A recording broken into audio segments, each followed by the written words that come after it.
Assalamualaikum warahmatullahi wabarakatuh.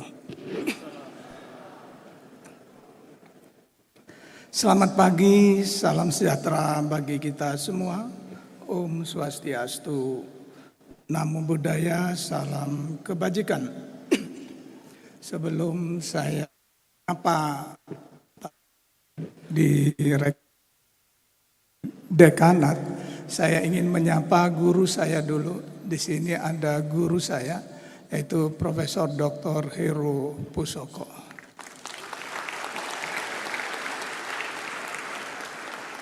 Saya bisa berdiri di sini karena saya diberi ilmu oleh beliau. Jadi merupakan satu kehormatan bagi saya bisa bertemu dengan beliau, kalau nggak salah di kampus ini yang ketiga kalau nggak salah. Yang terhormat Rektor Universitas Jember, Ketua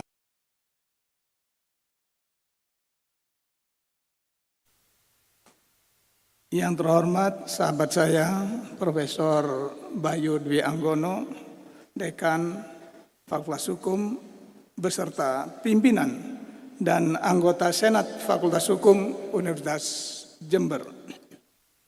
Yang amat terpelajar, para guru besar Fakultas Hukum Universitas Jember, yang saya muliakan, rekan sejawat saya, teman seangkatan saya, dan kebetulan saya berkawan sejak 1985.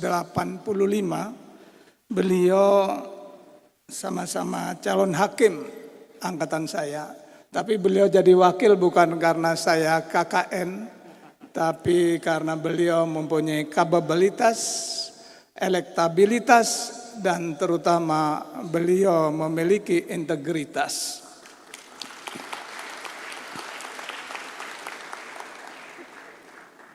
Saat ini rekan sejawat saya, Wakil Ketua Mahkamah Agung bidang non-yudisial, juga merangkap Wakil Ketua Mahkamah Agung bidang yudisial. Jadi jabatannya double tapi tunjangannya single. Yang terhormat Bupati Jember, yang saya hormati jajaran Forkopimda Jember, yang saya muliakan para ketua pengadilan, wakil ketua, panitra, sekretaris, dan para calon hakim, kalau nggak salah ini yang pakai dasi merah ya, para calon hakim di wilayah pengadilan negeri dan pengadilan agama setapal kuda. Yang saya banggakan hadirin peserta rapat terbuka Senat Fakultas Universitas Jember dalam rangka Dies Natalis yang ke-60 Fakultas Hukum Universitas Jember, baik dari Sivitas Akademika Fakultas Hukum Universitas Jember maupun tamu undangan lainnya. Syukur alhamdulillah, segala puji dan syukur kita panjatkan ke hadirat Allah Subhanahu wa Ta'ala, Tuhan yang Maha Esa, karena atas limpahan nikmat dan karunia-Nya kita semua diberikan kesehatan dan kesempatan untuk hadir dalam acara Dies Natalis ke-60 Fakultas Hukum Universitas Jember. Salawat dan salam senantiasa kita sanjungkan kepada Nabi Muhammad SAW yang telah memperkenalkan kepada kita budaya literasi. Saya mengucapkan terima kasih atas kesempatan berharga untuk menyampaikan keynote speech pada Dies Natalis ke-60 Fakultas Hukum Universitas Jember yang memiliki slogan ilmu, amal, dan integritas. Slogan ini memadukan kecerdasan akal dan keteguhan iman untuk mewujudkan masa depan hukum yang berkeadilan. pada kesempatan istimewa dan di forum yang amat terpelajar ini, perkenankan saya menyampaikan pidato kunci dengan judul Menggapai Kepastian Hukum dan Keadilan dalam Perkara Perdata.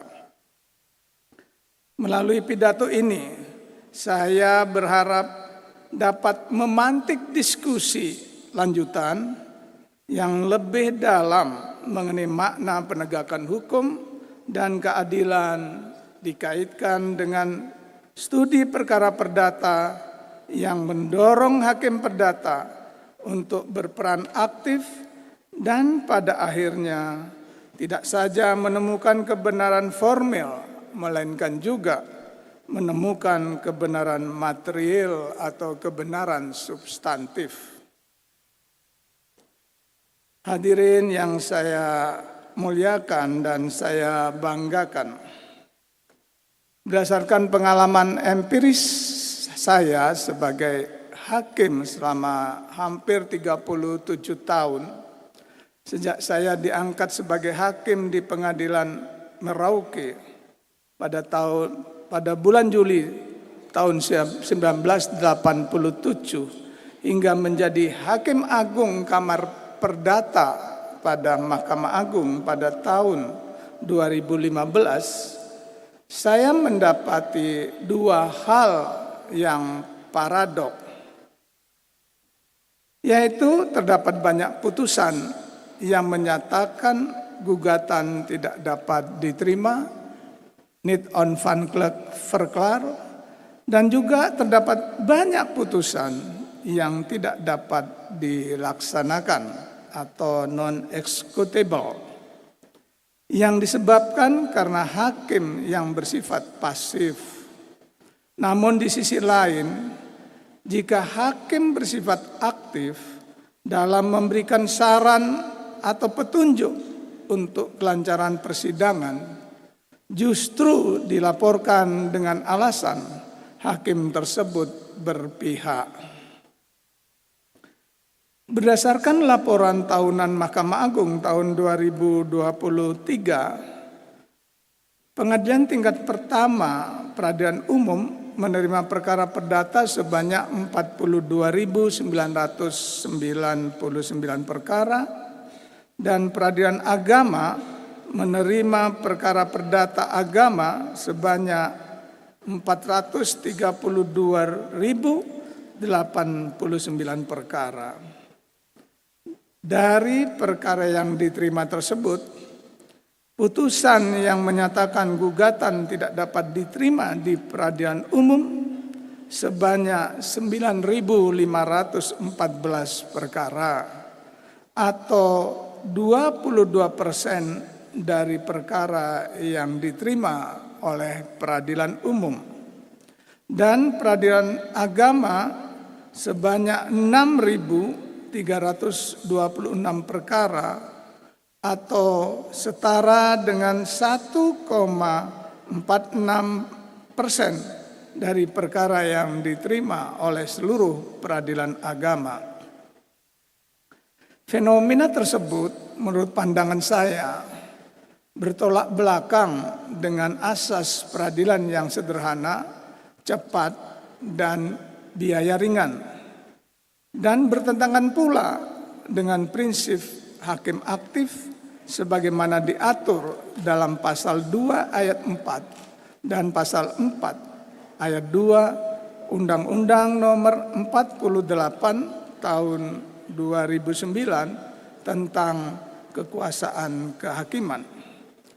Dalam ketentuan ini, kalimat yang digunakan bersifat proaktif, sehingga dengan adanya sikap hakim aktif seyogyanya akan meminimalisir terjadinya putusan gugatan tidak dapat diterima dan putusan tidak dapat dilaksanakan. Berdasarkan fakta empiris tersebut, saya mendiagnosa 3 faktor penyebab. Yang pertama, hakim terlalu sempit atau kaku dalam memaknai penegakan hukum dan keadilan. Yang kedua, hakim bersifat pasif dalam membantu para pencari keadilan dan pasif dalam berusaha untuk mengatasi segala hambatan dan rintangan. Ketiga, hakim hanya fokus pada penemuan kebenaran hukum yang bersifat formel. Hadirin Bapak Ibu yang saya hormati dan saya muliakan. Pada masa pemerintahan Hindia Belanda telah dibentuk peradilan gubernemen dan peradilan lainnya dengan fungsi mengadili atas nama raja atau ratu Belanda. Kemudian pada masa pemerintahan militer Jepang telah dibentuk lembaga peradilan yang bertujuan untuk menjaga keselamatan dan keamanan personil militer Jepang yang disebut Gunri-to Kaigi. Setelah Indonesia merdeka, kekuasaan kehakiman yang bebas dan merdeka terjelma dalam 4 lingkungan peradilan, yaitu peradilan umum, peradilan agama, peradilan militer, dan peradilan tata usaha negara, dengan berpuncak pada Mahkamah Agung sebagai lembaga tertinggi pemegang kekuasaan kehakiman. Sejak berlakunya Undang-Undang Dasar 1945, terdapat beberapa undang-undang kekuasaan kehakiman, yaitu Undang-Undang Nomor 7 Tahun 1947, Undang-Undang Nomor 19 Tahun 1948, dan Undang-Undang Nomor 19 tahun 1964. Dalam ketiga undang-undang ini, pelaksanaan fungsi kekuasaan kehakiman tidak sepenuhnya independen, karena lembaga peradilan selaku pelaku kekuasaan kehakiman masih dapat diintervensi oleh eksekutif. Jaminan independensi terhadap fungsi kekuasaan kehakiman mulai terlihat dalam Undang-Undang Nomor 14 Tahun 1970. Akan tetapi dalam Undang-Undang Nomor 35 Tahun 1999, penyebutan kalimat peradilan dilaksanakan guna menegakkan hukum dan keadilan kembali dihilangkan. Kemudian dimunculkan kembali dalam Undang-Undang Nomor 4 Tahun 2004 dan Undang-Undang Nomor 48 Tahun 2009 hingga saat ini. Menegakkan hukum berarti hakim mengadili menurut hukum yang berlaku. Terdapat beberapa tolak ukur sebagai makna mengadili menurut hukum, antara lain sebagai salah satu asas mewujudkan negara berdasarkan atas hukum. Yang kedua, diartikan sebagai hukum tertulis dan hukum tidak tertulis. 3. Hukum yang hidup dalam masyarakat atau living law. 4. Hakim wajib mengutamakan penerapan hukum tertulis kecuali jika akan menimbulkan ketidakadilan, bertentangan dengan kesusilaan atau ketertiban umum. Ada 3 fungsi hakim dalam menerapkan hukum. Pertama, fungsi hakim menerapkan hukum apa adanya, reh tu passing. Hakim semata-mata menempelkan atau memberikan tempat suatu peristiwa hukum dengan ketentuan yang ada. Yang kedua, fungsi hakim sebagai penemu hukum. Hakim menerjemahkan atau memberi makna agar suatu aturan hukum dapat secara aktual sesuai dengan peristiwa hukum konkret yang terjadi. Ketiga, fungsi hakim menciptakan hukum atau membuat hukum dikonstruksikan sebagai upaya hukum hakim yang harus memutus, tetapi tidak tersedia aturan hukum yang dapat dijadikan dasar. Setiap putusan yang telah dijatuhkan oleh hakim seyogyanya mengandung 3 komponen tujuan hukum yang menurut Gustav Radbruch, yaitu adanya keadilan, adanya kemanfaatan, dan adanya kepastian hukum. Gustav Radbruch menganut asas skala prioritas dengan pertama-tama wajib memprioritaskan keadilan, barulah kemanfaatan, dan terakhir kepastian hukum. Keadilan harus ditegakkan secara profesional dan proporsional yang ditakar oleh kelembutan perasaan yang akan muncul melalui hati nurani dari orang-orang yang dekat dengan Tuhannya melalui ibadah sesuai dengan agama dan keyakinannya masing-masing. Dengan pemahaman yang komprehensif mengenai makna menegakkan hukum dan keadilan, diikuti dengan proses pemeriksaan di persidangan oleh hakim dengan penuh kecermatan dan ketelitian, maka hukum dapat ditegakkan dan keadilan bisa dirasakan.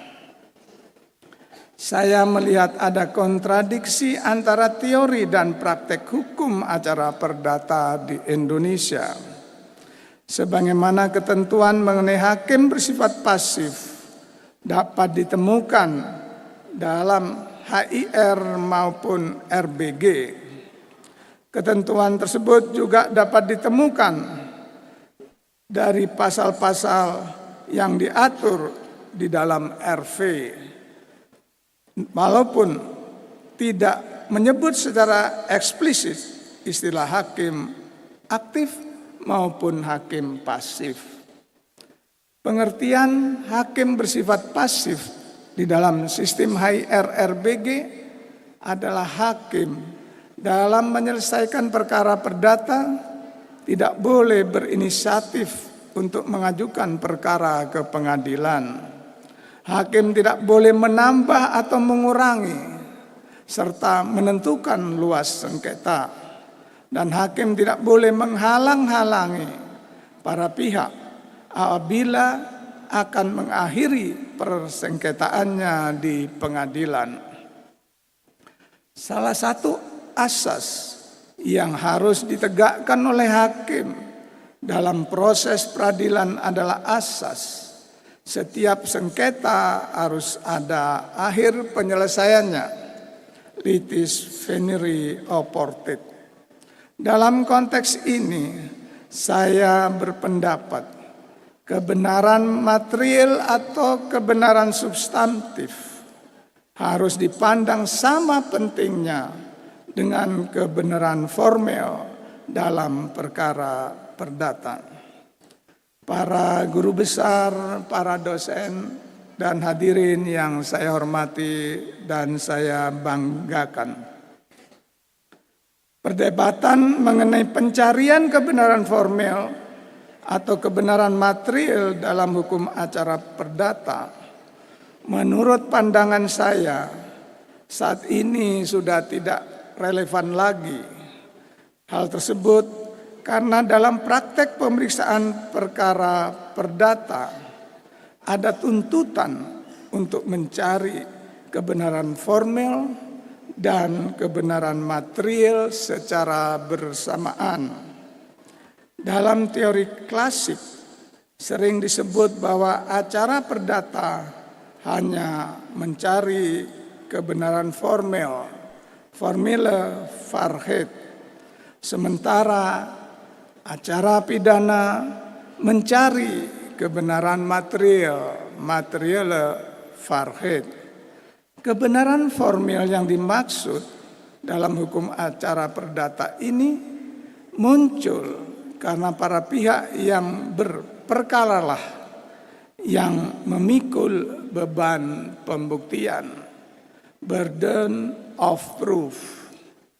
Upaya hakim untuk dapat menemukan kebenaran material atau kebenaran substantif dalam peradilan perdata mestinya juga dengan menerapkan asas hakim aktif, dominis litis, terutama dalam proses pembuktian sebagaimana yang diterapkan dalam pembuktian perkara pidana dan pembuktian perkara tata usaha negara.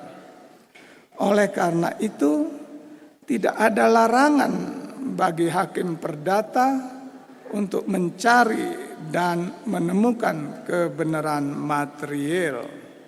Namun, apabila kebenaran material tersebut tidak dapat ditemukan dalam proses persidangan, hukum tetap membenarkan apabila hakim mengambil putusan berdasarkan kebenaran formil. Fungsi hakim dalam setiap persidangan adalah untuk menemukan kebenaran formil maupun kebenaran material. Filosof Plato pernah bertanya, kebenaran apakah itu? Teori kebenaran yang berkaitan dengan kecakapan hakim untuk menggali kebenaran, menurut saya ada 3 teori. Yang pertama, teori kebenaran koherensi, yang berarti apabila ada kesesuaian antara suatu pernyataan dengan pernyataan sebelumnya yang telah dianggap benar, maka pernyataan tersebut dianggap dan dapat diterima sebagai sebuah kebenaran. Kedua, teori kebenaran korespondensi yang mengedepankan kesesuaian antara pernyataan dan kenyataan. Yang ketiga, teori kebenaran pragmatis yang berkaitan dengan bagaimana suatu pernyataan memiliki dampak atau manfaat terhadap konteks yang lebih luas. Profesor Siddhartha menyebutkan bahwa pencarian kebenaran dalam penalaran hakim harus bertumpu pada penguasaan tentang hakikat, konsep, asas, teori penerapan hukum, dan teknik penerapannya. Dalam konteks ini, kerangka pikir bahwa hakim perdata bersifat pasif perlu ditinjau ulang karena berpotensi mengenyampingkan keadilan yang menjadi tujuan dari proses peradilan itu sendiri. Kompleksitas pencarian kebenaran dalam perkara perdata telah membawa beberapa negara civil law justru mengadopsi mekanisme layaknya pre-trial discovery. Dan sebaliknya negara dengan sistem common law mulai mengadopsi efisiensi ala negara civil law. Jepang pada tahun 1998 sudah mulai memperkenalkan proses serupa pre-trial discovery dalam bentuk sidang pleno, di mana hakim dengan bantuan para pihak akan mengidentifikasi dan mengklarifikasi isu-isu hukum.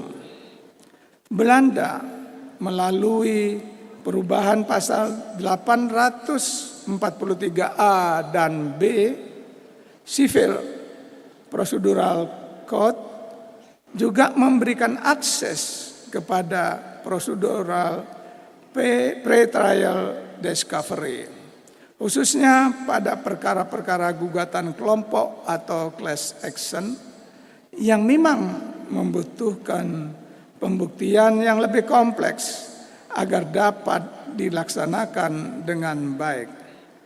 Sementara itu, di sisi lain, negara common law juga mulai menggeser peran hakim dalam proses discovery dengan peran hakim yang lebih ketat dalam mengatur laju persidangan dan menghindari proses discovery yang bertele-tele. Sebagai contoh, Pengadilan Singapura sebagai negara dengan sistem hukum acara yang berkembang mengikuti praktek terbaik internasional memungkinkan pencarian dokumen bukti lintas batas hingga pengakuan atas putusan negara lain. Berdasarkan hal tersebut di atas, menurut pandangan saya, sudah saatnya dialektika pencarian kebenaran material dalam perkara perdata digulirkan secara konkret di Indonesia agar proses pencarian kebenaran dan keadilan didukung dengan upaya penyempurnaan hukum acara perdata. Untuk mendapatkan gambaran konkret mengenai urgensi pencarian kebenaran material dalam perkara perdata, berikut ini saya akan paparkan dua putusan Mahkamah Agung yang menggunakan standar kebenaran material. Yang pertama, putusan Mahkamah Agung perkara peninjauan kembali nomor 383 PK garing PDT garing 2021. Pendapat Majelis Hakim Agung, termohon PK sebagai pembeli tidak melakukan penelitian terhadap tanah objek sengketa yang akan dibelinya, sehingga hal ini menunjukkan bahwa termohon peninjauan kembali bukanlah pembeli yang beritikat baik dan oleh karenanya tidak patut secara hukum untuk dilindungi. Putusan peninjauan kembali nomor 383 PK garing Perdata garing 2021 tersebut telah dikuatkan dengan putusan peninjauan kembali kedua nomor 180 PK garing Perdata garing 2024. Yang kedua, putusan peninjauan kembali kedua nomor 853 peninjauan kembali garing Perdata garing 2021. Majelis Hakim Agung peninjauan kembali berpendapat setiap calon pembeli tanah berkewajiban untuk meneliti dengan cermat dan seksama, termasuk salah satunya adalah meneliti apakah penjual yang namanya tercatat di dalam giri menguasai objek tanah tersebut. Para pemohon peninjauan kembali kedua dalam perkara ini tidak melakukan penelitian dengan cermat dan seksama atas objek sengketa tanah yang akan dibelinya. Maka para pemohon peninjauan kembali kedua bukanlah pembeli yang beritikat baik dan tidak perlu mendapat perlindungan hukum. Dari dua putusan tersebut, pertimbangan hukum peninjauan kembali memiliki relevansi terhadap upaya hakim untuk menggali kebenaran material, karena hakim tidak hanya melihat pada bukti-bukti formel atas kepemilikan tanah, melainkan juga melakukan penelaahan secara lebih mendalam terkait dengan hubungan hukum dan proses penguasaan tanah yang menjadi objek sengketa. Meskipun dalam kasus ini akte jual beli yang dibuat di hadapan pejabat pembuat akte tanah PPAT merupakan akte autentik, hakim tidak akan begitu saja percaya untuk menyatakan bahwa peralihan hak tersebut adalah sah secara hukum. Namun hakim tetap menggali kebenaran material di balik proses peralihan hak dan penerbitan akte jual beli tanah tersebut. Dari analisa dua putusan tersebut dapat digambarkan bahwa Hakim Agung Kamar Perdata pada Mahkamah Agung telah mengimplementasikan penemuan kebenaran material dalam penyelesaian perkara perdata. Dengan demikian dapat disimpulkan bahwa dari segi kajian normatif terdapat lebih banyak ketentuan yang menegaskan hakim bersifat aktif daripada aturan yang mengatur tentang hakim yang bersifat pasif dalam perkara perdata. Demikian juga halnya dengan konsep penegakan keadilan. Sejatinya ia bukan konsep yang statis, melainkan hidup, bernafas, dan beradaptasi dengan perubahan zaman. Seorang hakim harus memiliki pemahaman yang mendalam akan nilai-nilai keadilan yang bukan sekedar berasal dari buku-buku teks hukum yang dipelajarinya, tetapi dari pemahaman yang bersumber dari hati nuraninya. Hukum tanpa disertai keadilan hanyalah seperangkat aturan yang kering tanpa ruh. Maka hakim bertugas untuk menjadikannya hidup. Putusan yang dihasilkan hakim bukan sekedar produk akal yang rasional, tetapi juga cerminan dari perasaan yang terdalam akan keadilan yang hakiki. Penegakan hukum yang disertai penegakan keadilan akan menjadikan suatu negara berada pada kemajuan. Melalui orasi ini, saya mengajak para hakim untuk membuka pandangan yang komprehensif terhadap makna penegakan hukum dan keadilan sebagaimana paparan saya di atas, sehingga terdorong untuk berperan aktif dalam memeriksa perkara baik pada saat persidangan, baik pada saat pra-persidangan, pada saat persidangan maupun pada saat pasca persidangan.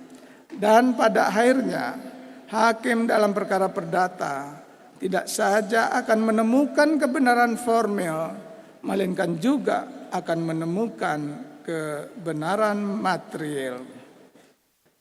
Hakim merupakan profesi yang mulia, officium nobile, sehingga dijuluki dengan wakil Tuhan di muka bumi. Hakim juga dianggap memiliki karakteristik kemuliaan, sehingga disematkan julukan yang mulia. Selain itu, hakim juga harus memiliki nilai-nilai transendental, karena setiap putusannya dimulai dengan irah-irah demi keadilan berdasarkan ketuhanan yang Maha Esa. Julukan-julukan mulia itu tentu karena di pundak hakim diletakkan harapan masyarakat pencari keadilan agar hukum dapat ditegakkan dan keadilan dapat diciptakan. Namun di balik kemuliaan profesinya, seorang hakim harus menyadari bahwa jabatan tersebut penuh tanggung jawab dan risiko yang harus dihadapi. Earl Warren, seorang ketua Mahkamah Agung Amerika Serikat periode 1953 sampai dengan 1969 mengatakan, "Uncivilized life, law float in a sea of ethics." Jika etika diibaratkan sebagai air samudra, maka hukum tidak lain merupakan kapalnya yang tidak akan pernah berlayar menuju tepian keadilan jikalau air samudranya kering. Karena itu, hukum dan etika sama-sama penting untuk mewujudkan keadilan dalam peri kehidupan bermasyarakat, berbangsa, dan negara. Sebegitu pentingnya peran etika dalam proses penegakan hukum.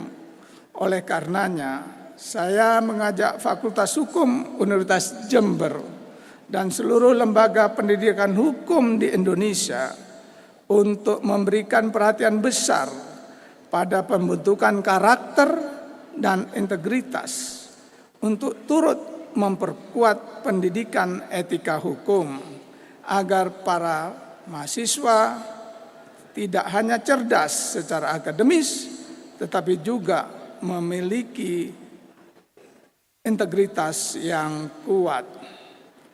Untuk mengakhiri pidato ini, saya menyimpulkan untuk menggapai kepastian hukum dan keadilan dalam perkara perdata, para pihak yang berperkara dan hakim perlu menggunakan 3 hal. Yang pertama adalah nalar yang akan mengarahkan kita untuk berpikir secara logis. Yang kedua, naluri yang muncul dari hati atau nafsu atau disebut dengan insting. Dan yang ketiga adalah nurani yang akan mempertimbangkan dari lubuk hati yang paling dalam. Demikian pidato kunci yang dapat saya sampaikan, dan saya mengucapkan terima kasih atas kesabaran Bapak, Ibu, Saudara sekalian karena telah mendengarkan pidato saya. Harapan saya, alumni Fakultas Hukum Universitas Jember tidak hanya alumni yang pintar, tetapi juga alumni yang benar.